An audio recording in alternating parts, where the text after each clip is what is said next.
So, here I am, sitting in Nero's cafe, sipping a latte and pondering on how fast the time went. I'm thinking about the last 40 years. I'm texting a friend. Just sort of feels like they're there with me and I've got company. I'm just taking in the ambience of the place, in between text alerts, and then the inspiration comes. First is the realization that I am, and that I have been all of my life basically a writer, but I have not written anything seriously for years. Of course, I've written the odd large comment on Facebook now and again, but not anything I'd consider writing. On my laptop I have about 7 novels, all unpublished. One was shortlisted in a novel competition about 15 years ago, but the others I've only ever had feedback concerning the odd chapter I'd posted online. I think about rewriting them or reworking them, but the idea does not inspire me. It's been so long now since I took myself out of the loop that I can see easily how all the stuff I wrote in these novels was merely therapy. It was all a reaction to being in the loop, all a way of counterbalancing an atmosphere of passive aggression. The art world, and I suppose I mean the literary world, the music world, is a very passive-aggressive place. I was naive, a working class, mixed-race anomaly, academically successful, but socially unacceptable. That about sums up my, shall we say, past 40 years or more as an artist, community cultural activist. I look back fondly at my personal legend, despite the oddness of it all, and how painful and tortuous it was at times. I understand why it was like that now. I've let go of the reasons it used to anger me and annoy me so much. I can see clearly that my stepping outside of society's expectations and actually overachieving in several disciplines, areas of study and work, well, that's why I faced on many occasions what seemed like endless struggles against class prejudice, racism, and the covert cultural supremacy that plagued me for all those years. My saving grace was my ability to meditate, my love for solitude and music, and my appreciation of silence. While on the other hand, my love of people, humanity, and all its variations across the globe and throughout time, all this gave me a sense of belonging, a universal sense of belonging. You can travel geographically, or you can travel historically. If you observe enough different cultures, whether it be the Hittites, Druids, Celts, Minoans, Persians, ancient Egyptians, or whether you just travel and mix with enough different people in your own time and begin to understand, you begin to see patterns. I'm a big fan of Carl Jung and Joseph Campbell. First came across Jung while studying youth and community at Cartreffe College in Wrexham. We did sociology, psychology, group psychology, counselling skills, group work, all as parts of the syllabus, in amongst other more practical things like outdoor pursuits, for example, and administration. I loved that course. It was my first spell of living away from Liverpool, my first taste of freedom, living away from home in another town. I read various books by Jung. I used to create Jungian artworks from sketching with coloured pencils, visual symbolic representations of the quaterno, inner diagrams of the psyche, maps and inner cartography. I'd cut up mandala-like shaped diagrams into the 4 ways of processing information: sensory, emotional, intellectual, intuitive mode. In my meditations, I would be monitoring my inner world and classifying my feelings and findings and thoughts accordingly.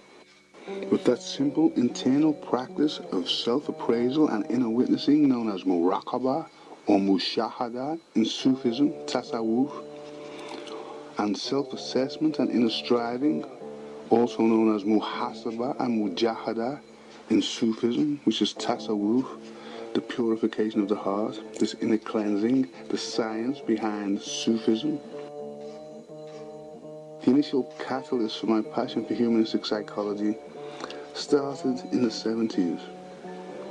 Before Cartrefli, I'd covered Ram Dass. I was a big fan of Alan Watts.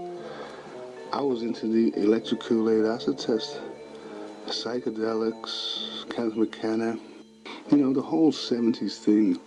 But it kind of consolidated in Cartrefli with Young, and it stayed with me, and although I didn't know it at the time, it would become most beneficial to me, especially in some of the chaotic adventures that later life and the universe would throw at me.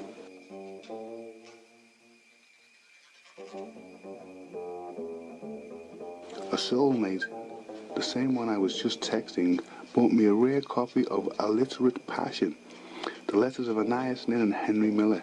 I knew Anais Nin's work and was familiar with her short stories and poetry, but all I knew of Henry Miller was his name. I found the book amazing. It made me want to write again. It made me curious to read Miller's work. Then one sunny afternoon I was chilling in the garden of the Blue Coat Art Centre, an old haunt of mine, just getting myself out in the fresh air for a bit, a place I had not sat for years after spending many years as a recluse and avoiding all my old places of socialization.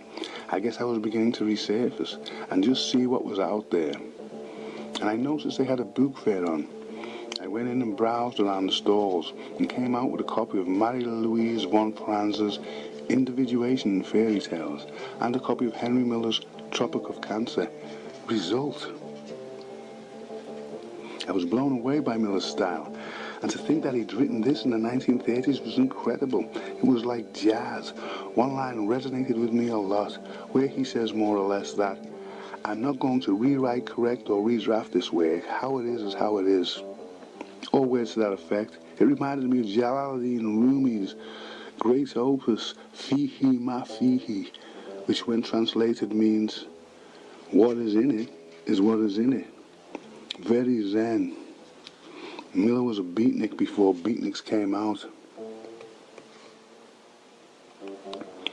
What had held me back from enjoying the process of writing was the fact that I used to be a perfectionist when it came to grammar and punctuation and phrasing and redrafting, etc., etc., etc. I'd redraft things over and over again. Some of my poems took about 20 years to settle on. Then I'd think of a better word and go back and change it. Being trained as an English teacher and also doing a PhD in literary theory and cultural history seemed only to increase this disability or personality defect. All of a sudden I thought, I need to unlearn and start from scratch. I knew I was unhappy because I was not writing. I knew all the brilliant stuff I'd wrote up to a certain point no longer represented me. It was all mostly thinly veiled autobiography posing as fiction, and as Jeanette Winterson said, there's no such thing as autobiography. There are only art and lies. The 61-year-old in me pondered this statement. The I am that I had become pondered this statement. It wasn't totally true, I felt, but it sounded good enough as a disclaimer. Most of my written stuff ended around the age of 45. They were good stories, but they were all about being in the wars. All of it was about, one way or another, being in the wars. All about ego. To a large extent, all about making an impression, for better or for worse. All quite jazzy, hip-hoppy, funky, punky, and even psychedelic in a black sort of way. But I transcended all that type of cultural identity politics a long time ago. In my youth and growing up, I'd been a drummer, singer, dancer in various types of bands. I led my own bands, as well as many collaborations with people or collectors as a singer, rapper, jazz poet, stand-up comedian, musician. I was multi-talented. I liked to experiment creatively and explore new genres, new forms of cultural fusions and cultural expression. I was always out and about in the pubs, the clubs, the bars, always at parties, at festivals, protest marches. Gradually, I grew tired of it all. I was motivated largely at that time by the idea that I was part of a tradition of radical creators and that I was making a difference. At first, that is. Then the more popular I became a target, an object of uninvited interest and sometimes hostility.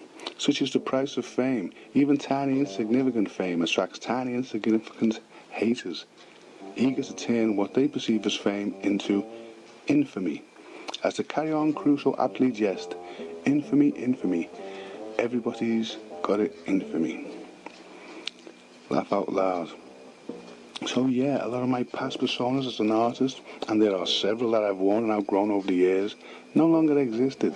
After years of reinventing myself as various characters and laying each of them to rest, I was finally feeling free of them. Having that realization was when the real inspiration started to kick in. That old, socially interactive, multi-culti me was dead. He died a long time ago. My past 15 years or so have been split between living in exile in Harlesden, London, NW10, the reggae capital of the UK, excommunicated from the Liverpool scene, apart from a few cool people, and basically pursuing my own esoteric form of inner alchemy. In London, I enjoyed the benefits of the Brahma Kumaris University of Wales spirituality. Over a period of about 7 years, I learned so much about meditation and the value of stillness and the power of silence. I did a lot of time hanging with the silent Sufis and the Quakers also. The Quakers hosted a lot of Sufi events at their friend's meeting house in Houston. I'd gone from reveling in the carnivalesque to seeking out situations where I could merely just sit in silence and be still amongst people, like-minded people. On returning to Liverpool, I continued to pursue my new trajectory. In that time, the old outer life and all its trappings and impediments had all but fallen away. I engaged with a few good friends in the community and many neighbours, whether just on the street, in or outside Tesco's or the Co-op, or in one of the many cafes that now punctuate the streets and pavements with tables and chairs, creating quite a poetic Parisian effect. New places of socialisation to reflect on and within. Which brings me back to my initial point. What inspired me to start writing again? What inspired me to come straight back in from Nero's and start typing this into my laptop? It was partly my muse texting me, partly her understanding of my dilemma, and her support of me, the writer in me. Her support of me as a writer, and partly because in that instant I realised, just do it. Forget any potential audience, forget all the issues surrounding what people think. There's no one out there anymore worth worrying about. All the old ideas are dead. Most of the old crew are either ill or dead, and the ones who aren't are all living out their lives day at a time, waiting to die, just like yourself. So just write whatever you like, any way you like, about whatever you want to write. But write, you pathetic, self-indulgent, procrastinating, overthinking, verbose bastard. And maybe, just maybe, you'll be happy again. Maybe you'll be full of joy and excitement again. Maybe you'll be freer than before by just being who you are. The you beyond the personas and various social masks and the social projections of others. What it is what it is, right here, right now, and it's cool. It's so cool. Just being and realizing and still growing, still discovering at 61 years old, after I'd forgotten to add, having had a series of mini strokes about 6 months ago, which also played a part in the transition for a while. You know, I'm spending 90% of the time in solitude on my own these days, more or less in silence. I've really got to know myself a lot better as an INJF, as an INFJ. As Evelyn Waugh once said, only when one has lost all curiosity about the future has one reached the age to write an autobiography. Just taking life one day at a time. It's so cool. I'm so cool. This is what I'd forgotten. This is what I'd lost sight of. My coolness. My own intrinsic coolness as a jazz baby. My sense of soul power. I'd been looking for it externally before, looking for outside sources to corroborate it for me. No need, it's all inside of me. Knowing this was true all along, but being self-conscious, thinking maybe it's just my ego? Nah, I knew it. It's not ego. The rednecks lynched Mr. Ego, no big thing. He was a misinformed, malformed, post-colonial Caliban type of entity. He had to die to make room for the soul in me to rise. It's the universal me, the me that is also you, the I and I, the one you cannot describe, but you can experience. Yeah. Soul.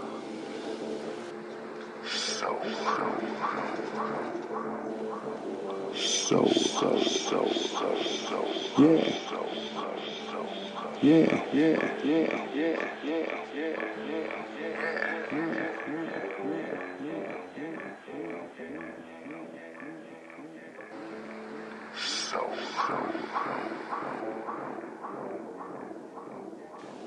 Yeah.